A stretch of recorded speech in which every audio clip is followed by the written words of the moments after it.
Hi అండి. అందరికీ నమస్కారం. Welcome to the power of సనాతన ధర్మ ఛానల్. మనందరికీ శివపార్వతుల గురించి, వారి దివ్యలీలల గురించి వినడం ఎంతో ఇష్టం కదా! కానీ శివపార్వతుల దివ్య సంసారంలో ఉన్న ఒక అద్భుత రహస్యం, ఒక అరుదైన కథ, ఒక అతుల్యమైన దివ్య కుమార్తె గురించి చాలా మందికి తెలియదు కదా! ఈరోజు మనం దీని గురించి తెలుసుకుందాం. సో, వీడియో స్కిప్ చేయకుండా చివరి వరకు చూడండి. అలాగే మా ఛానల్ సబ్స్క్రైబ్ చేసుకోకపోతే తప్పకుండా సబ్స్క్రైబ్ చేసుకోండి. సో, మనం ఇప్పుడు తెలుసుకోబోయేది శివపార్వతుల కుమార్తె అయిన అశోక సుందరి దేవి యొక్క పవిత్ర కథ. ఎలా పుట్టింది? ఎందుకు పుట్టింది? ఆమె భవిష్యత్తు ఏమిటి? ఆమెను రాక్షసుడు కుండ ఎందుకు పొందాలని అనుకున్నారు? నహుషుడు ఎవరు? ఎలా మరణించి తిరిగి లేచి ధర్మాన్ని నిలబెట్టాడు? అశోక సుందరి వివాహం ఎందుకు విశ్వానికే ఆనంద కారణమయ్యింది? అనేది ఇప్పుడు తెలుసుకుందాం. సో, స్కిప్ చేయకుండా చూడండి చివరి వరకు. ఈ అశోక సుందరి కథ మీ అందరికీ తప్పకుండా నచ్చుతుంది. మీ మనసుకు శాంతి ఇస్తుంది. మీ ఇంటికి ఆశీర్వాదం తీసుకొస్తుంది. అయితే కైలాసానికి ప్రయాణం మొదలు పెడదాం. శివపార్వతుల దివ్య లీలల్లో చాలా కథలు మనందరికీ తెలుసు కదా! కానీ అశోక సుందరి కథ మాత్రం చాలా అరుదుగా వినబడుతుంది. ఇది భక్తి, ప్రేమ, విధి, తల్లిదండ్రుల అనుగ్రహం, దైవ సంకల్పం ఈ 5 అంశాలు సమ్మేళనమైన పవిత్ర కథ. పార్వతీదేవి శివుని వివాహం చేసుకున్న తర్వాత కైలాసంలో తపస్సు చేస్తూ, భక్తులకు అనుగ్రహం చేస్తూ శివ పూజలు చేస్తూ ఉన్నారు. కానీ ఒకరోజు ఆమె హృదయంలో చిన్న శూన్యం కనిపించింది. తమకు ఒక సంతానం కావాలని ఆమె ఆకాంక్ష కలిగింది. తల్లి ప్రేమ ఒక దైవశక్తి. ఆ ప్రేమలోనే ప్రపంచం సృష్టి కొనసాగుతుంది. ఇద్దరు సంతానాన్ని కోరుకుంటే ఆ సంస్కారంతో అశోక సుందరి అవతరించింది. ఆమె జననం అత్యంత దివ్యమైనది. పార్వతీదేవి చేసిన కార్యాలు, తపస్సు, ప్రేమ అశోక సుందరి చిన్నప్పటి నుంచే మాతృ ప్రేమతో, తండ్రి భక్తితో పెరిగింది. ఆమెకు సౌందర్యం దేవకన్యల కన్నా అధికం. ఆమె రూపాన్ని చూసి దేవతలు కూడా ఆశ్చర్యపోయేవారు. కానీ ఆమె హృదయం మాత్రం చాలా సాఫీగా, పవిత్రంగా ఉండేది. పార్వతీదేవి తల్లి ప్రేమతో ఆమెను కాపాడుతూ వచ్చారు. కానీ అశోక సుందరి పెరిగే కొద్దీ ఒక బాధ ఆమె హృదయంలో పెరగడం మొదలైంది. ఆమెకు తల్లిదండ్రులు మాత్రమే ఉన్నారు. సోదరులు, సోదరీమణులు ఎవరూ లేరు. ఆమెకు ఒంటరితనం అనిపించింది. ఈ కారణంగా పర్వత ప్రాంతాల్లో ఎన్నోసార్లు తను ఒంటరిగా కూర్చుని ఆలోచించేది. ఆమె తల్లితో మాట్లాడినప్పుడు పార్వతీదేవికు ఆమెకు ఒక వరం ఇచ్చింది. నీ జీవితానికి కావలసిన ఆనందం, శాంతి, భర్త, సంతోషం అలా దేవి ఆశీర్వాదంతో అశోక సుందరి భవిష్యత్తు నిర్ణయించబడింది. ఆమె భర్తగా నహుషుడు భవిష్యత్తులో దేవేంద్రుడుగా అవతరించే మహా తేజస్వి రాజుగా నిర్ణయించబడతాడు. ఇదే ఆమె విధి. కానీ విధి ఎప్పుడూ సూటిగా ఉండదు కదా! దుష్ట శక్తులు ఎప్పుడూ దైవ సంకల్పానికి అడ్డుపడుతూ ఉంటాయి. అశోక సుందరి అన్నం విని రాక్షసిరాజు హుండా ఆమెను అపహరించేందుకు ప్రయత్నించాడు. అతను కైలాసానికి వచ్చి అనేక యుక్తులు చేశాడు. కానీ అశోక సుందరి పవిత్రతకు అతని శక్తి సరిపోలేదు. ఆమె ధైర్యంగా ప్రతిఘటించింది. ఆమె మాటలు శక్తిని తీసుకువచ్చాయి. నా భర్త నహుషుడు తప్ప ఇంకెవ్వరినీ నేను అంగీకరించను. అప్పుడు హుండా రాక్షసుడు కోపంతో తిరిగి వెళ్లి నహుషుణ్ణి హత్య చేయాలని ప్రయత్నించాడు. కానీ ఇది కూడా విదే. దేవతల ఆశీర్వాదంతో నహుషుడు మరలా జీవించాడు. హుండా అప్పుడు ఏం చేశాడంటే అశోక సుందరిని పొందాలంటే ఆమె భర్తను ప్రపంచం నుండి తొలగించాలని అతడు నహుషుని రాజ్యంలోకి వెళ్లి నహుషుడు అప్పుడు యువరాజుగా ఉండేవాడు. అప్పుడు రాక్షసుడు నీ జీవితాన్ని ముగించి అశోక సుందరిని తెచ్చుకుంటాను అని నహుషుడి హుండా చేతిలో ఓడిపోయాడు. భక్తులారా, దైవ సంకల్పం ఉన్న మనుషులు చిన్న చిన్నగా ఓడినట్టే కనిపిస్తారు. కానీ అది కేవలం ఒక పరీక్ష. దేవతలు ప్రార్థించారు. నహుషుడు పునర్జీవితం పొందాడు. అతని శరీరంలో దేవతల శక్తి ప్రవహించింది. అప్పుడు నహుషుడు శౌర్యంతో ఇలా అన్నాడు, దేవతల వరం వల్ల అశోక సుందరి భర్తగా పుట్టిన నేను నీ ముందు ఎప్పుడూ ఓడనుకుండా ఇప్పుడు విధి సక్రమంగా తిరిగి కలిసింది. శివుడు, పార్వతి, గణాలు, దేవతలు అందరూ చేరారు. అశోక సుందరి నహుషుణ్ణి చూసి చిరునవ్వు నవ్వింది.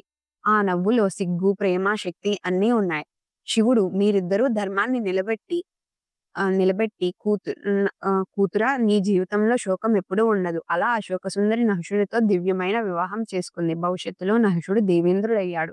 అశోక సుందరి దేవలోకంలో మహాదేవి అయ్యింది. అలాగే తల్లి పార్వతి నుండి అశోక సుందరి ఒక శాపం కూడా పొందింది. అదేంటంటే గణేశుడి పుర్రెను కోసిన సన్నివేశంలో ఆమెను ఉప్పు సంచి కింద దాచిపెట్టడం వంటి సంఘటనలు ఆమె ఉనికిని నిరూపించాయి. గణేశుడి భవిత్యత్వం తెలుసుకున్న పార్వతి విపరీతమైన ఆగ్రహానికి గురైంది.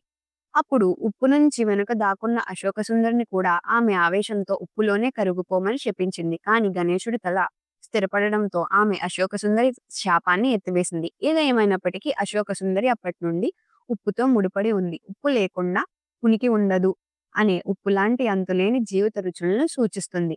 అలాగే ఈవిడనే బాలా త్రిపుర సుందరి అని కూడా మనం పిలుస్తూ ఉంటాం. ఇదండి శివపార్వతుల కుమార్తె అయిన అశోక సుందరి కథ. కానీ ఇదేంటంటే ఈ అశోక సుందరి మాత్రమే కాదు, శివునికి ఇంకొక ఇద్దరు కుమార్తెలు ఉన్నారు. అలాగే శివపురాణం ప్రకారం శివునికి 5 మంది కుమార్తెలు ఉన్నారు. కానీ ఆ విషయం ఎవరికీ తెలీదు. మరి ఈ మిగిలిన ఇద్దరు కుమార్తెల గురించి, అలాగే ఎవరికీ తెలియని 5 కుమార్తెల గురించి కూడా మనం ఇప్పుడు తెలుసుకుందాం. మరొక మహదేవుని కుమార్తె పేరు మానస. ఒక ప్రసిద్ధ బెంగాలీ దేవత. పాములతో అలంకరింపబడిన కమలంపై కూర్చుని ఉండడం తరచుగా కనిపిస్తుంది. శివపురాణ ప్రకారం మానసాదేవి తల్లి అయిన కద్రు అనే సర్పం చిరు సర్పంతో గర్భం దాల్చి మానస అనే ఆడబిడ్డకు జన్మనిచ్చింది. కళాకారులు సాధారణంగా ఆమె తలపై 7 నాగుపాములతో కూడిన పందిరితో ఆమెను చిత్రీకరిస్తారు. ఇది సూర్యుని వేడి నుండి ఆమెను కాపాడుతుంది. ప్రజలు కొన్నిసార్లు ఆమె బిడ్డను పట్టుకున్నట్లు వర్ణిస్తారు. ఆమె కొడుకు అస్తిక అని వారు నమ్ముతారు. మానసాదేవి తన ప్రజల పట్ల చాలా దయతో ఉంటుంది, కానీ ఇతరుల పట్ల నిర్దాక్షిణ్యంగా ఉంటుంది. పార్వతి ఆమె భర్త, తండ్రి మరియు సవతి తల్లి ఆమెను తిరస్కరించింది. ఇది ఆమె భయంకరమైన ప్రవర్తనను వర్ణిస్తుంది. ప్రజలు ఆమెను సంతోషపెట్టడానికి మానస విగ్రహాన్ని ఉపయోగిస్తారు. బదులుగా వివిధ సాంప్రదాయ దేవతల వలె ఆమె ఒక మట్టి కుండ, ఒక పాము బొమ్మ లేదా చెట్టు కొమ్మ వంటి చిహ్నాలలో ఆనందం పొందుతుంది. భక్తులు ప్రధానంగా మానసాదేవిని పూజిస్తారు. ముఖ్యంగా వర్షాకాలంలో పాము కాటుకు గురయ్యే అవకాశాలు ఎక్కువగా ఉంటాయి. ఆమె పాము కాటు మరియు మశుచి మరియు చికెన్ పాక్స్ వంటి ఇతర అంటువ్యాధుల నుండి భద్రతను అందిస్తుంది. చాలా మంది ప్రజలు ఆమెను ఒక ముఖ్యమైన సంతానోత్పత్తి దేవతగా సందర్శిస్తారు మరియు వివాహం సమయంలో లేదా వంధ్యత్వానికి సంబంధిత సందర్భాల్లో ఆమె ఆశీర్వాదాలను ప్రసన్నం చేసుకుంటారు. అలాగే మరొక కుమార్తె పేరు జ్యోతి. జ్యోతి పార్వతీదేవి మరియు శివుని మరొక కుమార్తె అని అందరికీ తెలియదు. ఆమె శివుని కాంతి ప్రకాశం నుండి జన్మించింది మరియు శివుడు ఉంచిన దయను ప్రసాదిస్తుంది. ఆమె ఎక్కువగా తన సోదరుడు కార్తికేయ, యుద్ధ దేవుడు శివుని 3వ కన్ను విడుదల చేసే 6 మెరుపుల నుండి జన్మించిందని ప్రజలు భావించారు. ప్రతి మురుగన్ ఆలయంలో జ్యోతి తన బేలిగా మురుగన్తో కలిసి ఉంటుంది. అంతేకాకుండా నటగా శివుని రూపం తన చేతిలో జ్యోతిని మోయడం కూడా మీరు చూడవచ్చు. కాంతి యొక్క హిందూ దేవతగా జ్యోతి దేవత రాయికి మరియు జ్వాలాముఖితో విస్ఫూర్తంగా సంతోషిస్తుంది. భారతదేశంలో ప్రజలు ప్రధానంగా తమిళనాడు దేవాలయాల్లోని ఆమెను పూజిస్తారు. ఇప్పుడు వరకు ఈ ముగ్గురు అంటే అందరికీ తెలిసిన వాళ్ళు. ఇప్పుడు శివుని 5గురు కుమార్తెల గురించి తెలుసుకున్నాం. శివుని 5గురు కుమార్తెలు ఉన్నారని శివపురాణంలోని మరొక ప్రసిద్ధ పురాణం పేర్కొంది. అయితే ఈ మహదేవ్ కుమార్తెలకు శివుని ముందు చెప్పిన ముగ్గురు కుమార్తెలకు పూర్తి సంబంధం లేదని మీరు తెలుసుకోవాలి. శివుడు మరియు పార్వతి దాని అందాన్ని ఆరాధించడం కోసం భూమిపై షికారు చేయడంతో ఒక కథ ప్రారంభమవుతుంది. ఇంతలో దేవి ఒక అందమైన సరస్సు చుట్టూ వచ్చి వీటిలో మరింత ఆనందంగా గడపాలని శివుణ్ణి కోరింది. ఈ అందమైన కలయిక ఫలితంగా శివుడు స్ఖలనం చెందాడు. అక్కడ అతను తన ఉత్సర్గాన్ని ఒక ఆకుపై ఉంచి సరస్సు పక్కన ఉంచాడు. అంతేకాకుండా ఇది 5 ఆడ సంతానాభివృద్ధికి దారితీసింది. అయితే 5గురు బాలికలను ప్రజలు నాగకన్యలు అని పిలిచారు, ఎందుకంటే వారు మనుషులుగా కాకుండా పాములుగా జన్మించారు. శివుని ఈ 5గురు కుమార్తెలు ఉనికి పార్వతికి తెలియదు.